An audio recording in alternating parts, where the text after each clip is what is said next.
Hello guys, என் பேர் Lokki. Welcome back to our channel. இன்றைக்கி நம்ம பார்க்க போகிறது raising villains the right way சீரிஸோட 11th எபிசோட எக்ஸ்ப்ளனேஷன் தான். நீங்கள் ஒரு 10th எபிசோட மிஸ் பண்ணியிருந்தால் கவலைப்படாதீங்க. அதுக்கான லிங்க் கீழே டிஸ்கிரிப்ஷனில் இருக்குது, அதை செக் பண்ணிவிட்டு வாங்க.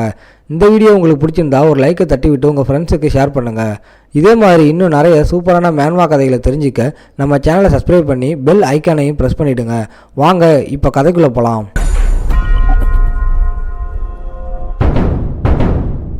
ஆனாஃபேர்ஸோட மையப்புள்ளியை நீக்கிறது மூலமாக மின்னலை உருவாக்க தேவையான இம்பேலன்ஸ் உண்டாக்க முடியும்னு ஆலன் விளக்குறாரு. ஒரு சின்ன பப்புள் லைட்டனிங் பால் தோன்றுது. ஆலன் இதை ஒரு பலவீனமான வரம்புக்குட்பட்ட வடிவம்னு சொல்கிறாரு. வெறும் ஃப்ளக்சுவேஷன் ஸ்பெல் தானா? ஆனால் மந்திரத்தை சொல்லி முடித்ததும் அதில் இருந்து சவுண்ட் ஆஃப் தண்டர் எக்கோஸ் பரவி கட்டமைப்பை முழுமையாக்குது. மறுபடியும் மந்திரம் சொல்கிறாரு. கம்ப்ரெஷன் சுருக்கப்பட்ட மேஜிக் கெனான் இறுக்கமாகுது, உடைஞ்சி தங்களை மறு வடிவமைக்குது. லாஸ்ட் செகண்ட்ஸில் ஹேண்ட் சைனை முடிக்கிறாரு. ஸ்பெல்லோட நோக்கம் தூண்டப்படுது. ஒரு பயங்கரமான தண்டர் கேனன் மேல் நோக்கி வெடிக்குது, வானத்தை பிளக்குது. அந்த இடமே அதிர்ற அளவுக்கு பெரிய எனர்ஜி பாயுது. பிரகாசமான ப்ளூ லைட்டனிங் கடல் மாதிரி அந்த இடத்தையே சுழட்டி அடிக்குது. ஆலன் உறைஞ்சி போய் நிற்கிறாரு. வெளிப்பட்ட அந்த சக்தியை அவரால் நம்ப முடியல. ஸ்பெல்லோட ஆர்டர் எவ்வளோ முக்கியம்னு புரியுது. முதல்ல பிரேக் டவுனை யூஸ் பண்ண ட்ரை பண்ணப்போ ஸ்பெல் உடனே ஃபெயில் ஆச்சு.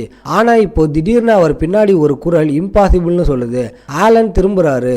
அங்கே நிற்கிற உருவத்தை பார்த்ததும் அதிர்ச்சி ஆயிடுறாரு. ஆலியா, அவங்க கிங்டமோட வில்லி, சொந்த அப்பாவையே கொன்னவ, ஆலனை தன்னோட பொம்மையா மாற்ற நினைச்சவ.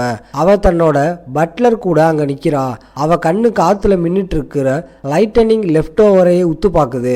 பட்லர் கண்ணு விரியுது. ஆரிஜின் மேஜிக்கே பயன்படுத்துறாரானா இவர் 7th சர்க்கிள் மேஜ் தரத்துல இருக்காருன்னு அர்த்தம். ஆலன் உடம்பு விரைச்சு போகுது. ஆரிஜின் சர்க்கிள் அப்படின்னு ஒரு வார்த்தையை அவர் கேட்டதே இல்லை. அவர் திறமையை யாரும் இப்படி வர்ணிச்சதும் இல்லை. ஆனா உண்மை தெளிவா இருக்கு. அவர் என்னவா மாறி இருக்காருன்னு யாரோ ஒருத்தர் பெயர் வச்சு கூப்பிட்டாங்க. அவங்க 2 பேரும் அப்படி ஒரு ரெடிகுலஸ் ஃபேஸஸோட தன்னை பார்க்கறத ஆலனால நம்ப முடியல. இப்படிப்பட்ட நேரத்தில் ஏன் இவங்க முட்டாள்தனமாக ரியாக்ட் பண்ணுறாங்கன்னு அவருக்கு தோணுது. அவங்க ரியாக்ஷன் அவருக்கு அகாடமி நாட்களையும் அவரோட ப்ரொஃபஸரையும் ஞாபகப்படுத்துது. கிளைபர்ன் நேஷன் ஆஃப் நைட்ஸ் இருந்தப்போ அந்த ப்ரொஃபஸர் ஒரு அட்வைஸ் பண்ணியிருப்பாரு. ராஜாவோட அங்கீகாரம் கிடைச்சாதான் ஒரு ஆர்டரை நிறுவ முடியும்னு சொல்லியிருப்பாரு. ஆலன் ஆரம்பத்தில் தன்னை தற்காத்துக்க மட்டும்தான் மேஜாக நினைச்சாரு. தனக்கும் தான் நேசிச்சவங்களுக்கும் பாதுகாப்பு வேணும்னு மட்டும்தான் நினைச்சாரு. ஆனா அந்த ப்ரொஃபஸர் இவரை ஒரு நாளும் சீரியஸா எடுத்துக்கல. ஒரு பெட் மாதிரி நடத்தினாரு. எப்பவும் புகழ்றது ஸ்வாட் தட்டையான பகுதியால தலையில தட்டுறதுன்னு இருப்பாரு. ஆலனை திறமையானவன்னு சொல்லி தன்னோட மாணவன் உரிமை கொண்டாடுவாரு. நீ எனக்கு ரொம்ப முக்கியம், நாட்டை விட்டு போகாதன்னு கெஞ்சுவாரு. ப்ரொஃபஸர் எவ்வளவு பாசமா பார்த்தாருன்னு கதை சொல்றவர் காட்டுறாரு. ஆனா ஆலனுக்கு அதெல்லாம் எரிச்சலா இருக்கும். அவரோட மேஜிக் திறமை ப்ரொஃபஸர் கிட்ட இருந்து வரல. எதையுமே அந்த ஆள் உருவாக்கல. ஒவ்வொரு ஸ்பெல்லும், ஒவ்வொரு தியரி, ஒவ்வொரு மாற்றமும் ஆலன் அவரோட சொந்த ரிசர்ச்சால உருவாக்குனது. லேடி ஜெனோனியா, அதாவது ஜெனோனியா கலியா பல வருஷமா அப்பாவை பொம்மையாக்கி ஜெனோனியா கவுண்டியை ரகசியமா ஆண்டுட்டு வரா. அவ கவுண்ட் பேலஸோ எஸ்டேட்டுக்கு வந்ததுக்கு 2 முக்கிய காரணம் இருக்கு. ஒன்று, கவுண்ட் பேலஸியோவான ஆலனோட நோக்கத்தை தெரிஞ்சுக்க. ஜெனோனியா கவுண்டிக்கு பெரிய பாதிப்பை ஏற்படுத்தக்கூடிய கார்ட்ஸ் அவகிட்ட இருந்தும் அவர் அதை பயன்படுத்தல. 2 குடும்பத்துக்கும் இடையில உறவு கெட்டதா இல்ல. ஆனா ஆலனோட குணம் தன்னோட குணம் மாதிரியே இருக்குன்னு அவளுக்கு தெரியும். அதாவது ஏதோ அற்பமான உணர்வுகளுக்காகவே, தவறான இரக்கத்துக்காகவே அவர் அந்த கார்ட்ஸ் பயன்படுத்தாம இல்லைன்னு அவளுக்கு புரியுது. அவரோட உண்மையான நோக்கம் என்னன்னு தெரிஞ்சுக்கதான் வந்திருக்கா. 2வது காரணம், கவுண்ட் பேலஸியோ கட்டுப்பாட்டில் இருக்கிறதா சொல்லப்படுற அந்த அமைப்போட பலத்தை எடை போட. வெறும் கவுண்டை சந்திக்கிறதுனால அந்த ஷேடோ அமைப்போட முழு பலமும் தெரியாதுன்னு கலியாவுக்கு தெரியும். இருந்தாலும் அந்த சக்தியின் ஓரத்தையாவது தெரிஞ்சுக்க அவகிட்ட ஒரு வழி இருக்கு. அதுக்கு தான் அந்த விசார்ட் பியான்கெல் மறைக்கப்பட்ட காலத்து மேஜிக் பத்தி மேஜிக் டவர்ல ஒரு புது தியரியை சொல்லி புகழ் பெற்றவன். ஆனா மனிதாபிமானமற்ற பரிசோதனைகள் செஞ்சதால துரத்தப்பட்டாலும் அவன் தரம் 5th டயர். ஒரு பட்டாலியன் சோல்ஜரையே தனியாலா அழிக்கிற சக்தி அவனுக்கு உண்டு. அவனுக்கு பரிசோதனைகள் செய்ய உதவுறதா சொல்லி கலியா அவனை கூட்டு சேர்த்திருக்கா. டிடெக்ஷன் மேஜிக்ல ஸ்பெஷலிஸ்டான 5வது அடுக்க தொட போகிற பியான்கில் கூட இருந்தால் கவுண்ட் பேலஸை பாதுகாக்கிறவங்களோட தரத்தை ஈஸியாக கண்டுபிடிச்சிடலாம்னு அவள் கணக்கு போடுறா. கார்டியன்களை வச்சு எல்லாத்தையும் சொல்ல முடியாட்டாலும் அவங்க தரத்தை வச்சு அந்த அமைப்போட உள்கட்டமைப்பை பற்றி ஓரளவுக்கு தெரிஞ்சுக்கலாம். அதுக்கு தான் அவள் பியான்கில கூட்டிகிட்டு வந்திருக்கா. கவுண்ட் பேலசியோ எஸ்டேட்டோட ரிசப்ஷன் ரூமில் கலியா நைஸா பியான்கில பார்க்குறா. அவன் இன்னும் வாய மூடாம ஒரு விதமான பதட்டத்தோட இருக்கான். அவளுக்கே ஆச்சரியம். அவளுக்கு தெரிஞ்சு அவன் மற்றவங்க முன்னாடி இப்படி முட்டாள்தனமாக ரியாக்ட் பண்ண மாட்டான்.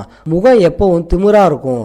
யாருக்கிட்டையும் ஏன் அவகிட்ட கூட மரியாதையாக பேச மாட்டான். ஆனால் இப்போ அவன் முகம் ரொம்ப வித்தியாசமாக இருக்கு. அதிர்ச்சியும் அவள் இதுவரைக்கும் அவன் கிட்ட பார்த்துடாத பயமும் அவன் முகத்தில் தெரியுது. கலியாவுக்கு ஒரே நேரத்தில் ஆர்வமும் கலக்கமும் வருது. இவன் இப்படி பயப்படுறானா நாம முன்னாடி பார்த்த மேஜிக் நிஜமாவே ஆர்ஜின் ஸ்பெல்லா இருக்குமோன்னு அவளுக்குள்ள ஒரு கேள்வி. சீக்கிரமே சுதாரிச்சுட்டு ஆலனை பார்க்குறா. அவரோட கண்கள் பழையபடியே இருக்கு. இப்போதைய சுச்சுவேஷனை அவர் ஒரு பொருட்டாவே மதிக்காத மாதிரி ஒரு கூலுக்கு விடுறாரு. என்ன விஷயமா வந்திருக்கீங்கன்னு ஆலன் கேட்குறாரு. கலியா தான் முதல்ல அமைதியை கலைக்கிறா. மன்னிக்கணும் கவுண்ட் பேலஸோ, நான் வரம்பு மீறிட்டேன். வெளியே லேடி ஜெனோனியாவை தெரிஞ்சாலும் அவ மரியாதையா கலியா லேடி ஜெனோனியா ட்ரைனிங் கிரவுண்டுக்குள்ள அத்துமீறி நுழைஞ்சதுக்கும் திடீர் விசிட்டுக்கும் மன்னிப்பு கேட்குறா. உங்களை பார்க்கணும்னு ரொம்ப ஆசைப்பட்டேன்னு சொல்ல வரா. ஆனா ஆலன் அவளை பேச விடாம இடம் மறிக்கிறாரு. உங்களை குறை சொல்லிக்க வேணாம், ஆனா ஒன்று மட்டும் தெளிவுபடுத்துறேன். நான் பயன்படுத்தினது ஆரிஜின் மேஜிக் கிடையாது. நீங்க கூட்டிட்டு வந்த விசாட் எதையோ தப்பா புரிஞ்சுக்கிட்டாரு போலன்னு ஆலன் சொல்றாரு. உண்மையை சொல்ல போனா என் மேஜிக் திறமை அவ்வளோ பெரிய விஷயம் இல்லை. தரம் பிரிக்கணும்னா இது செகண்ட் டயர் அளவு தான் இருக்கும்.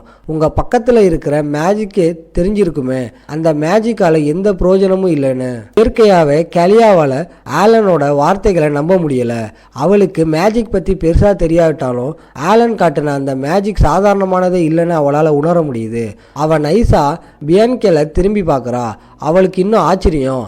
அவன் ஃபேஸ் முன்னாடி இருந்ததை விட மோசமா இருக்கு. ஆனா அவன் ஃபேஸ் கோணலா போனாலும் ஆலன் சொன்ன வார்த்தைகளுக்கு உள்ளே இருக்கிற அர்த்தம் அவனுக்கு புரிஞ்சிருக்கு. இங்க பார்த்ததை வெளியே சொல்லக்கூடாதுங்கிற எச்சரிக்கை அது. பியான்கில் கஷ்டப்பட்டு வார்த்தைகளை வெளியே விடுறான். நான் தப்பா புரிஞ்சுக்கிட்டேன் போல. 5 வருஷத்துல முதல் முறையா அவன் மரியாதையா பேசுறதை கேட்டு கேலியா திடுக்கிறா. அவன் எப்பவும் மரியாதையே இல்லாம தான் பேசுவான். ஆலன் பெருமூச்சு விடுறாரு. ஆமா, நீங்க திறமையானவர் போல. அதான் உங்களுக்கு ஏற்கனவே புரிஞ்சிருக்கும் அந்த மேஜிக் நடைமுறைக்கு உதவாதுன்னு. சரி, இப்போ மிஸ் அண்டர்ஸ்டாண்டிங் ஃபினிஷ்டு இல்லையா? என்ன விஷயமா கவுண்டிக்கு வந்தீங்கன்னு ஆலன் எந்த தயக்கமும் இல்லாம பேச்சை திசை திருப்புறாரு. கேலியா உடனே சுதாரிச்சுக்கிறா. விசேஷமா ஒன்றும் இல்லை, வேலையா இந்த பக்கம் வந்தேன். உங்களை ஞாபகம் வந்தது, அதான் சும்மா பார்த்துட்டு போலாம்னு வந்தேன்னு சொல்றா. ஆலன் அப்படியான்னு கேட்குறாரு. அவ ஆமான்னு சொல்றா.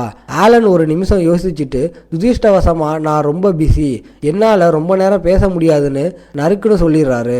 அவ உடனே கிளம்ப தயாராகி பரவாயில்ல, நான் சும்மா ஒரு மரியாதைக்கு தான் வந்தேன்னு சொல்றா. ஆனா ஆலன் ஒரு உணர்ச்சியற்ற முகத்தோட உங்களுக்கு பேச ஆள் வேணும்னா டியூக் ஆஃப் ஆலியா போய் வாருங்க, நீங்க 2 பேரும் நல்லா ஒத்து போவீங்கன்னு நினைக்கிறேன்னு சொல்றாரு. லேடி ஜெனோனியா சிரிச்சுக்கிட்டு நீங்க சொல்றீங்க, சோ நான் யோசிச்சு பாக்குறேன்னு மரியாதையா சொல்றா. ஆனா அவ தொண்டை வறண்டு போகுது. லேடி ஜெனோனியாவோட வண்டி தூரத்துல மறைறத பார்த்துட்டு எவன் கேக்குறாரு. மேற்கு பகுதியில கெட்ட பேர் எடுத்த அந்த குடும்பத்துல இருந்த லேடி ஜெனோனியா எதுக்கு உங்களை பார்க்க வந்தாங்க, எனக்கு எப்படி தெரியும்னு ஆலன் பதில் சொல்றாரு. எவனுக்கு குழப்பம்.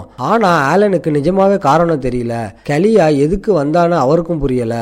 அவகிட்ட என் மேஜிக்கை காட்டிட்டேன், கடுப்பா இருக்குன்னு தனக்குத்தானே சொல்லிக்கிறாரு. ஆரிஜின் யூஸ் பண்றேன்னு வதந்தி மட்டும் பரவாம இருக்கணும்னு வேண்டிக்கிறாரு. இந்த உலகத்துல நிஜத்தை விட வதந்திக்கு சக்தி அதிகம். இந்த உலகத்துல இருக்கிற மிக சுப்ரீம் விசார்ட்ஸ் மட்டுமே பயன்படுத்தக்கூடிய ஆரிஜின் ஸ்பெல்ல ஆலன் பயன்படுத்துறாருன்னு செய்தி பரவினா கேட்க நல்லா இருந்தாலும் அது பெரிய தலைவலியா மாறும். இதோட இந்த எபிசோட் முடியுது. உங்களை நான் அடுத்த எபிசோட்ல பார்க்குறேன். இந்த வீடியோ பிடிச்சிருந்தா மறக்காம லைக், ஷேர் அண்ட் சப்ஸ்கிரைப் பண்ணிடுங்க.